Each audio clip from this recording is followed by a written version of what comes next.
Everyone in the small town of Salem, Massachusetts knows about the old house at the end of Blackwood Street. Locals call it the Joker House. No one lives there anymore, and no one dares to go inside after dark.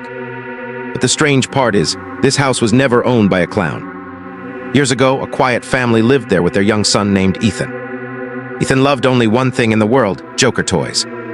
His room was filled with Joker masks, Joker dolls, and strange clown paintings. Then one night, something terrible happened. Neighbors reported hearing loud laughter coming from the house at 3 a.m. But it wasn't normal laughter. It sounded like dozens of clowns laughing at the same time. The police arrived, broke into the house, and found the entire place empty. The family had completely disappeared. But in Ethan's room, something was still there. A single Joker doll sitting on the floor, slowly rocking back and forth. And according to the police report, the doll's head suddenly turned toward them and started smiling, fearful face. But what they discovered in the basement later was far more terrifying. When the police searched the house that night, they thought the family had simply run away. But something about the place felt wrong. The officers said the air inside the house was freezing cold, even though it was summer. And the strange laughter people heard earlier seemed to be coming from somewhere below the house. The basement door was locked from the outside. When they finally forced it open, the smell inside was unbearable. Old walls, broken toys, and dozens of Joker masks hanging from the ceiling. But the scariest part was the center of the basement. A small wooden chair, and sitting on it was another Joker doll. But this one looked different. Its face was cracked, and its mouth was stretched into a huge, twisted smile. One officer joked nervously and said, "Looks like this kid really loved clowns." But when they checked the walls with flashlights, they noticed something disturbing. The walls were covered with hundreds of drawings. Every drawing showed the same thing: tall, shadowy clown standing behind Ethan, watching him, waiting. And when the officers turned back toward the chair, the Joker doll was no longer sitting there. It had moved, and now it was standing right behind them. The officers quickly turned around, but the Joker doll was gone again. One of them swore he saw it move, but the others thought he was just panicking. They finished searching the basement and left the house. But the strange part, the police report from that night was never released to the public. A few days later, the entire house was sealed off. Locals were told it was under investigation. But rumors started spreading around town. Some people said the officers who entered the house that night began hearing laughter in their homes. Others claimed one of the officers quit his job after seeing a clown standing outside his window every night. But the most disturbing story came from a security guard who watched the abandoned house years later.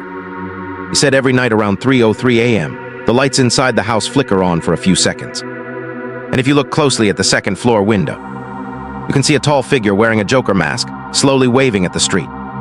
The guard tried recording it once, but when he checked the footage later, there was no figure in the window. Instead, there was something standing right behind him. Years later, the Joker house became famous online. Urban explorers from different places started coming just to record videos outside the building.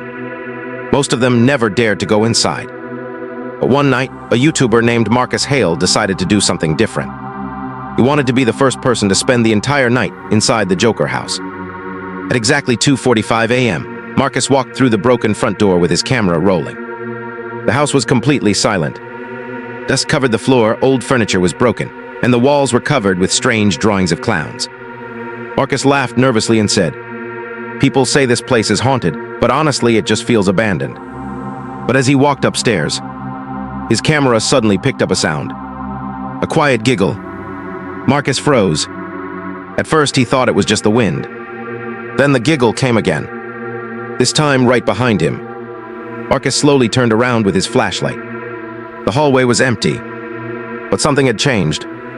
The door to Ethan's room, which had been closed a moment ago, was now slowly opening by itself. And from inside the room, could hear a child's voice whispering, "Wanna play with my Joker?" Marcus slowly pushed Ethan's bedroom door open. The room looked exactly the way the police described it years ago.